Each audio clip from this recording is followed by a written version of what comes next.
The original intent, so I've read, by Costello with regard to the album Trust, was to cross the melodies that were so inherent in Armed Forces with the rhythms of Get Happy. And at the time he was not exactly in fun with the world. The Tory government had been elected and his first marriage was sliding, and so it was rather cynical, the style of the record, and the lyrics really were quite the opposite of the title really, and initial titles that were rejected were Cats and Dogs and more songs about fucking and fighting, which I think I'll echo in some of the lyrics to the songs. But nevertheless, it was an album which had quite an impact on the members of the band, and they were all under the influence of some various chemicals throughout. Alcohol was a big factor, and there were also some other naughty things going on. And Costello acknowledged that it was the most drugging blues influenced record of his career, and it led to sort of, I think, some of the best work. But that's my feelings on it. So, to track 1, Clubland. And these words came readily to my mind: sleazy nightlife, organised crime, losers, dreamers, once a week escapism. But what a great single it is, pure pop melody, pulsating Thomas bass, that's Bruce Thomas of course, coupled with Naive's piano, jabbing style. It's got lush production and that exquisite Costello voice as we charge on. And Bruce Thomas's bass becomes the lead instrument, really, smouldering. And then there's that jazzy piano near the exit with some overdubs. It's a monster opener, crisp, live production. And lyrically, well, on second thoughts, I thought, oh, the right to work is traded in for the right to refuse admission. That caught my eye and summed up this sort of track, but it's also got a lot more than that. What a great opener. Right, into track 2 then, Lover's Walk, with frantic drums and piano linked with frenetic sounds and a scream-like vocal from Elvis. It's truly manic and world-like. A song about shyness, lack of confidence, being outside, I thought, looking in on those lovers, those other people, the ones that I can't be like. It's 2 minutes 12 seconds of mania, and also it's a little bit maybe about when love breaks down. It's very, very messy, but very, very in your ears.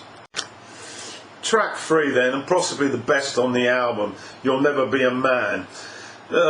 Musically, it's a remarkable 3 minutes of classic pop with tremendous piano from Neo. Tasteful it is, rolling bass runs, punchy drums, and it's got a great melody and tuneful vocals, and yeah, no guitar. A real highlight, I thought. Lyrically, it attacks the male, the machoism, the image of the tough, hard-drinking guy who gets the best woman. Alcohol doesn't always mean sexual capability. There's a dig there, and it attacks the assumptions and tells the truth of how women see this character. Be genuine, don't hide behind falseness or pretense is the message, I think. Extract from the lyrics, which I really love.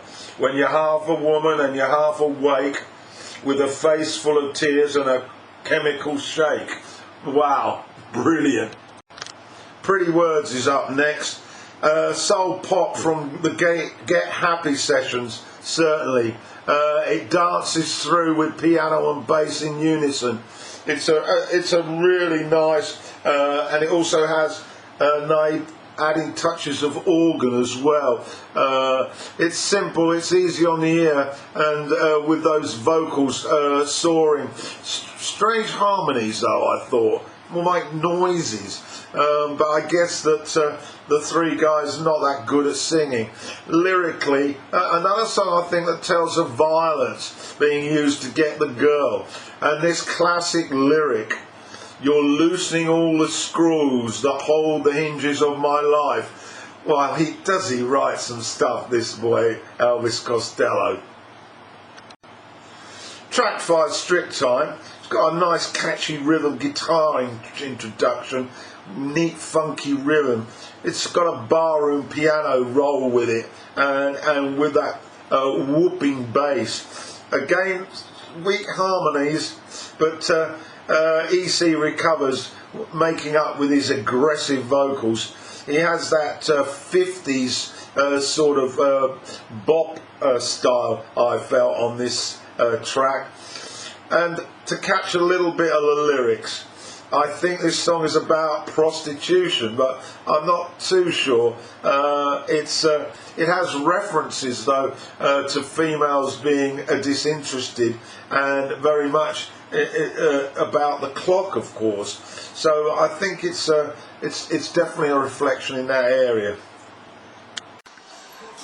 Track 6 then, Luxembourg. It starts out at 100 mile an hour. It's an R&B stomp with some manic piano by Nievre, and Pete really pummels those drums.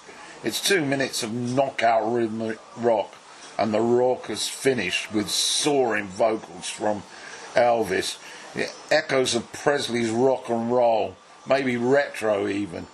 Lyrically, well, lots of messages in here, I think, and maybe about a tourist on the lookout for a nice girl and wandering into an environment where it's more cool girl-like. Affection can be very costly and not exactly honest, but it's certainly a song about sex and the perils of whether it becomes fulfilling or not. Closing track then on side 1 is Watch Your Step. I love this song. It's got a lovely melody. The keyboards are nourishing, music hall-like, and Elvis paints a picture with his soft, subtle vocals, unearthing the story. And then there's the bridge, which enables Steve to get nifty with his piano solo, very dreamy, and mix exquisitely with the organ. It's a real cute song. Lyrically, I think it's another song about letting your hair down in foreign lands, with a warning about the perils of drunkenness. Vacation time can end up with a spot of bother. And here's an extract. From Singapore to Witness, you better watch your step. Broken noses hung up on the wall. Backslapping drinkers cheer the heavyweight brawl. So punch drunk they don't understand it all. You better watch your step. Every night go out full of carnival desires. End up in the closing time choirs. When you're kicking in the courtroom and you're drinking down the eau de cologne and you're spitting out the Kodacram, you better watch your step. Yeah. So to the first track on the second side, New Lace Sleeves. There's a cool bass and drums that set up Elvis's seductive vocals, and then Naive adds that classy touch of organ. It's the best thing on this album by far, and probably the smartest, smoothest the band has ever sounded. Bruce Thomas's bass lines are so head nodding, and Elvis's vocals have never sounded as good. It's a perfect pop song. Lyrically, it's about a one night stand and the morning that follows, I think. The reality replacing the fantasy. Great reference to presidents having newspapers lovers. I love that line. It tells the story from the female perspective. May well again refer to call girls, or an occasional envy from your ordinary girl. Also a nod to the armed forces and getting their R&R the same way. It's a gem. Track 8, and we link into that stomping new wave rock of From a Whisper to a Scream, with some solid vocals from the Squeeze Gang, well, Glenn Tilbrook actually, and the attractions get to be to get their rubber burnt up. It's power. It's a great fast pop song, really rocks. More solid bass drums, synchronicity, and chaos reigns at the end with Neve, and there's also a guest guitar from Martin Belmont from the Rumour. Lyrically, I think it's about joining a group, being influenced, binge drinking maybe with your peers to gain acceptance in the club or the pub, and a small problem because of that leads to a huge one. Here's a brief extract. Oh, if the customers like it, then they'll keep on paying. If they keep on drinking, then they'll end up staying. I heard someone say, where have we met before? But the 1 over the 8 seems less like 1 or more like 4. Like a finger running down a seam, from a whisper to a scream. Next up is Different Finger. This is probably a cut that could have gone on Almost Blue. It's very country and western, straight out of Nashville, I thought. No surprises on this, although it's done very tastefully. The lyrics, well, cheating on your partner, I thought, to get that one night stand again. Different finger, yeah, you can see that. Here's an extract. Please put your rings on a different finger if you meet me tonight, because I can't stand those suspicious glances, because I know the things they're saying are right. They're saying, why don't you straighten up and see what you've got to lose? But it's all down to fate.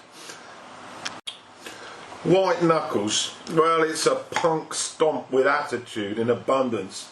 Neve sounds a little like a fairground keyboard expert. And EC oohs a lot. Echoes of this year's Model. Lyrically, it's another song about abusive males who are maybe racist as well. A message about male behaviour. Here's a little extract. White knuckles, black and blue skin. You don't have to take it, so you just give in. White knuckles sweating on the headboard. He never found out what the kiss was for. Losing face with the boys while she's whispering in his ear. They never found out why they called it laughing gear. Maybe they weren't loved when they were young. Maybe they should be hung by their tongues. Yeah, you could see a lot of that around. The next track, Shot with His Own Gun, is a personal favourite. The piano treads heavily before Elvis's solo vocals eke out the tale. It's poetic as the two mesh together. You can see why they've worked successfully together for 40 years, Neve and Costello. Some of the piano runs are classical in their presentation. It's very dark. Its strength is obvious. It's a tragic tale, I think, and maybe a post-traumatic stress disorder, and no counselling, and a predictable suicide. I might be wrong. Let's have an extract anyway. What's on your mind now is anyone's guess, losing his touch with each caress, spending every evening looking so appealing. He comes without warning, leaves without feeling. Shot with his own gun, now daddy's keeping mum. Shot with his own gun, on your marks man, ready, set. Let's get loaded and forget. The little corporal got in the way, and he got hit by the emotional ricochet. It's a bit more now than dressing up Dolly. Playing house seems so melancholy. Shot with his own gun. I think it's brilliantly written. Next up is Fish and Chip Paper. It swings like an oozing relic of the 50s jazz band era. And there's a neat, rare guitar solo from Elvis on here. These vocals, once again, with that R&B feel. It's a real swinger with neat, boppy piano, scintillating. Lyrically, I think it's a song about company being comparing being single or married, and choices about outcomes. Here's a little extract. When Sunday morning dandruff turns out to be confetti, and the cost of living in sin would make a poor man out of Paul Getty, the girl of your dreams would have you up on an underage charge, and the man of the moment is a lifer at large. If you've got something to hide, if you've got something to sell, if you've got somebody's bride, she might kiss and tell. I love these words. It's one of the highlights of being a fan of Elvis Costello. They're often very difficult to understand, but they're so inspiring. The last track then on the original pressing, Big Sister's Clothes, it's an acoustic driven ballad of sorts with those nice chunky reggae beats and domineering bass licks again from Bruce. Lyrically, I think it's a tale about child labour, working maybe as a sex worker. There's references to your big sister's clothes, learning from a senior in the family. Online, however, it was suggested it was about the Falklands War and the nuclear arms race. Well, you can take your pick. So to summarise this 1981 release, Trust, it became a personal favourite of mine, I have to confess.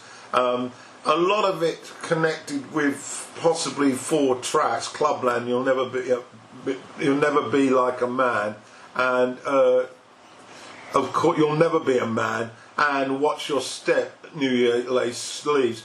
But that would be nitpicking really, because there's class in all the songs, all 14 of them, and they're never too lengthy to get bored with them. And I just feel that it was an amalgam of the R&B Get Happy with more sedentary work on the previous cut, Armed Forces, with that politics still running through the content lyrically. I think it made a bold statement really about how Elvis viewed males, machoism, and to an extent right-wing sort of ideologies. And of course he, as a male, of course was always a victim because of the way he looked. He was picked on, and so this is him bouncing back and having a real go at this macho, egotistical male that riddles society and poisons it. I chose it as my best album for 1981, and listening to it again reinforces my view that it was the best album from 1981. But the thing is about Costello albums, particularly from his beginnings through the 80s, all of the albums had sort of tracks that stood out, and so it was very difficult to select one above the other because the quality was so high. Anyway, get to listen to it. It's called Trust. It's by Elvis Costello and the Attractions, and it was released in 1981.